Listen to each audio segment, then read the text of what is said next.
ನೋಡಿ, ಅಧಿವೇಶನ ನಡೀತಾ ಇದೆ. ಅಧಿವೇಶನದಲ್ಲಿ ರಾಜ್ಯದ ಸಮಸ್ಯೆಗಳನ್ನು ಚರ್ಚೆ ಮಾಡ್ರಪ್ಪ ಅಂತ ಹೇಳಿದ್ರೆ ನಮ್ಮ ಜನಪ್ರತಿನಿಧಿಗಳು ಏನು ಮಾಡ್ತಿದ್ದಾರೆ ಗೊತ್ತಾ? ಅಧಿವೇಶನ ಆದಂತಹ ದಿನದಿಂದ, ಶುರುವಾದಂತಹ ದಿನದಿಂದ ಇವತ್ತಿನವರೆಗೂ ಕೂಡ ಸದನದಲ್ಲಿ ಚರ್ಚೆ ಆಗ್ತಾ ಇರುವಂತಹ ವಿಚಾರ ಒಂದೇ.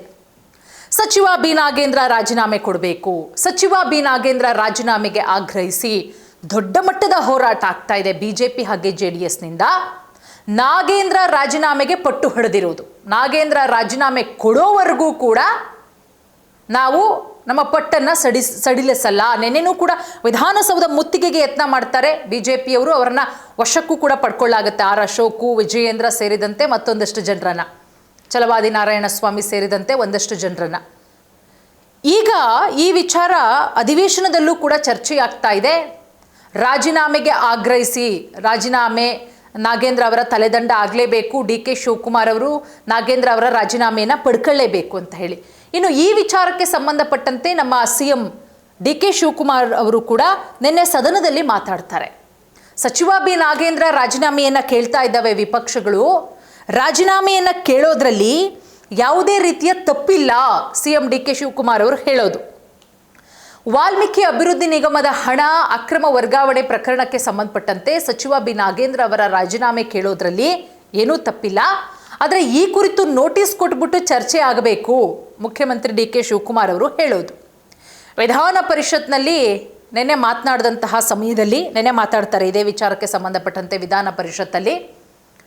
ವರದಿ ಬಂದಿದೆ, ಈ ಬಗ್ಗೆ ತನಿಖೆ ನಡೆಸಲಾಗ್ತಾ ಇದೆ, ಹಣ ವಾಪಸ್ ಪಡೆಯೋ ಪ್ರಕ್ರಿಯೆಯೂ ಕೂಡ ಆಗಿದೆ.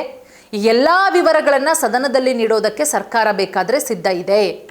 CBI ಸೇರಿದಂತೆ ವಿವಿಧ ತನಿಖಾ ಸಂಸ್ಥೆಗಳು ತನಿಖೆ ನಡೆಸಿದೆ. ಇದುವರೆಗೂ ಕೂಡ ನಾಗೇಂದ್ರ ಅವರು ನೇರವಾಗಿ ತಪ್ಪಿತಸ್ಥರು ಅಂತ ತೋರಿಸುವ ದಾಖಲೆಗಳು ಬಂದಿಲ್ಲ. ಸೊ ಈ ಹಿನ್ನೆಲೆಯಲ್ಲಿ ಚರ್ಚೆ ನಡೆಸದೆ ಸದನದ ಕಲಾಪಕ್ಕೆ ಅಡ್ಡಿಪಡಿಸೋದು ಸೂಕ್ತ ಅಲ್ಲ ಅನ್ನುವ ಮಾತನ್ನು ಕೂಡ ಹೇಳಿದ್ದಾರೆ. ತಪ್ಪಿಲ್ಲ, ನೀವು ರಾಜೀನಾಮೆ ಕೇಳೋದು ತಪ್ಪಿಲ್ಲ, ಆದರೆ ನೋಟಿಸ್ ಕೊಟ್ಬಿಟ್ಟು ಅದನ್ನು ಪ್ರೊಸೀಜರ್ ಮಾಡಿದ್ರೆ ಭಾಳ ಒಳ್ಳೇದಲ್ವಾ? ರಾಜ್ಯದ ಹಿತ ಕಾಪಾಡೋಕ್ಕೆ ಆಡಳಿತ ಪಕ್ಷ ಮತ್ತು ವಿರೋಧ ಪಕ್ಷದ ಸದಸ್ಯರು ಒಟ್ಟಾಗಿ ಕೆಲಸ ಮಾಡಬೇಕು.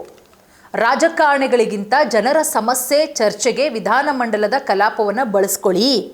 ಡಿ ಕೆ ಶಿವಕುಮಾರ್ ಅವರು ವಿರೋಧ ಪಕ್ಷದ ಸದಸ್ಯರುಗಳಿಗೆ ಮನವಿ ಮಾಡಿದ್ದಾರೆ. ಆಗ್ತಾ ಇರೋದು ಅಷ್ಟೇ. ನೋಡಿ, ಒಂದು ಅಧಿವೇಶನ ನಡಿಬೇಕು ಅಂದರೆ ಸುಮ್ಮನೆ ಅಲ್ಲ, ಕೋಟ್ಯಾಂತರ ರೂಪಾಯಿ ಖರ್ಚಾಗುತ್ತೆ. ಆ ಕೋಟ್ಯಾಂತರ ರೂಪಾಯಿ ಹಣ ಯಾರ್ದು? ಜನರ ತೆರಿಗೆ ದುಡ್ಡು ಸ್ವಾಮಿ. ಜನರ ತೆರಿಗೆ ದುಡ್ಡು ಖರ್ಚಾಗೋದು, ಅಲ್ಲಿ ಜನರ ಸಮಸ್ಯೆಗಳು ಚರ್ಚೆಯಾಗಲ್ಲ. ಈ ವಿಪಕ್ಷಗಳು ಸರ್ಕಾರದ ಆಡಳಿತ ವೈಫಲ್ಯವನ್ನು ಸದನದಲ್ಲಿ ಎತ್ತಿ ತೋರಿಸ್ಬೇಕು.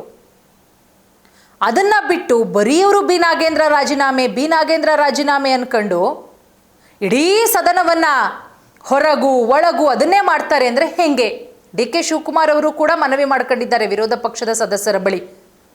ಸರ್ಕಾರ ರಚನೆಯಾದ ಬಳಿಕ ನಡೆದ ಮೊದಲ ಅಧಿವೇಶನದಲ್ಲೇ ವಿಧಾನಸಭೆ ಹಾಗೂ ವಿಧಾನ ಪರಿಷತ್ತಿನ ಎಲ್ಲ ಸದಸ್ಯರಿಗೆ ಮುಕ್ತ ಮನಸ್ಸಿನಿಂದ ಕೆಲಸ ಮಾಡಿ ನಾನು ಮನವಿ ಕೂಡ ಮಾಡ್ಕೊಂಡಿದ್ದೆ.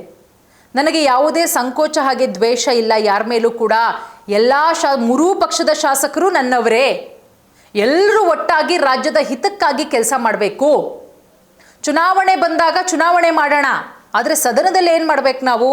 ರಾಜ್ಯದ ಜನರ ಸಮಸ್ಯೆಗಳ ಬಗ್ಗೆ ಚರ್ಚೆ ಮಾಡಿ. ಮುಖ್ಯಮಂತ್ರಿ ಡಿ ಕೆ ಶಿವಕುಮಾರ್ ಅವರು ಕೂಡ ಮನವಿ ಮಾಡಿಕೊಂಡಿದ್ದಾರೆ. ಬಟ್ BJPಯವರಿಗೆ, ವಿಪಕ್ಷಗಳಿಗೆ ಏನೋ ದೊಡ್ಡ ಅಸ್ತ್ರ ಸಿಕ್ಕಂದ್ರೆ ಆಗ್ಬಿಟ್ಟಿದೆ ನಾಗೇಂದ್ರ ಅವ್ರನ್ನ ಮತ್ತೆ ಸಂಪುಟಕ್ಕೆ ಸೇರಿಸ್ಕೊಂಡಿದ್ದು. ನೋಡಿ, ರಾಜ್ಯದಲ್ಲಿ ಬರ ಪರಿಸ್ಥಿತಿ ಎಷ್ಟು ಮಟ್ಟಿಗೆ ಗಂಭೀರ ಆಗಿದೆ. ಈ ಕುರಿತು ಉಪಮುಖ್ಯಮಂತ್ರಿ ಡಾಕ್ಟರ್ ಜಿ ಪರಮೇಶ್ವರ್ ಅವರು ಸಮಗ್ರವಾಗಿ ವರದಿ ಕೊಡ್ತಾರೆ. ಬೆಳಗಾವಿ, ಕಲಬುರಗಿ ಹಾಗೆ ಚಿತ್ರದುರ್ಗ ಸೇರಿದಂತೆ ವಿವಿಧ ಭಾಗಗಳಿಗೆ ಭೇಟಿ ಕೊಟ್ಟು ಪರಿಸ್ಥಿತಿಯನ್ನು ಪರಿಶೀಲನೆ ಮಾಡಲಾಗುತ್ತೆ. ಸಚಿವರಿಗೂ ರಾಜ್ಯದ ವಿವಿಧ ಜಿಲ್ಲೆಗಳಿಗೆ ತೆರಳಿ ವರದಿ ನೀಡುವಂತೆ ಸೂಚಿಸಲಾಗುತ್ತೆ. ಅದರ ಆಧಾರದ ಮೇಲೆ ಸರ್ಕಾರ ಕ್ರಮ ಕೈಗೊಳ್ಳುತ್ತೆ ಅಂತ ಇದೇ ಸಂದರ್ಭದಲ್ಲಿ ಮುಖ್ಯಮಂತ್ರಿಗಳಾದಂತಹ ಡಿ ಕೆ ಶಿವಕುಮಾರ್ ಅವರು ಹೇಳ್ತಾರೆ. ಅದೆಲ್ಲದರ ನಡುವೆ ಕುಡಿಯೋ ನೀರಿನ ಸಮಸ್ಯೆ ಎದುರಾಗದಂತೆ ಪ್ರತಿ ವಿಧಾನಸಭಾ ಕ್ಷೇತ್ರಕ್ಕೆ ತಲಾ 1 ಕೋಟಿ ರೂಪಾಯಿ ನೀಡಲಾಗಿದೆ. ಜಿಲ್ಲಾಧಿಕಾರಿಗಳು ಪ್ರತ್ಯೇಕವಾಗಿ ಅಗತ್ಯ ಹಣಕಾಸನ್ನು ಒದಗಿಸಲಾಗಿದೆ. ಜಿಲ್ಲಾಧಿಕಾರಿಗಳಿಗೂ ಕೂಡ ಇಂತಹ ಗಂಭೀರ ಪರಿಸ್ಥಿತಿಯಲ್ಲಿದ್ದೀವಿ, ರಾಜ್ಯ ಇಂತಹ ಗಂಭೀರ ಪರಿಸ್ಥಿತಿಯಲ್ಲಿದೆ. ಬರದ ಬಗ್ಗೆ ಚರ್ಚೆ ಮಾಡಬೇಕು ವಿರೋಧ ಪಕ್ಷವಾದವರು. ಆದರೆ ವಿರೋಧ ಪಕ್ಷ ಏನು ಮಾಡ್ತಾ ಇದೆ? ಬರದ ಬಗ್ಗೆ ಚರ್ಚೆ ಆಗ್ತಾ ಇಲ್ಲ, ರಾಜಕೀಯಕ್ಕೆ ಹೆಚ್ಚಿನ ಆದ್ಯತೆ ಕೊಡ್ತಾ ಇರೋದು ಸರಿಯಲ್ಲ.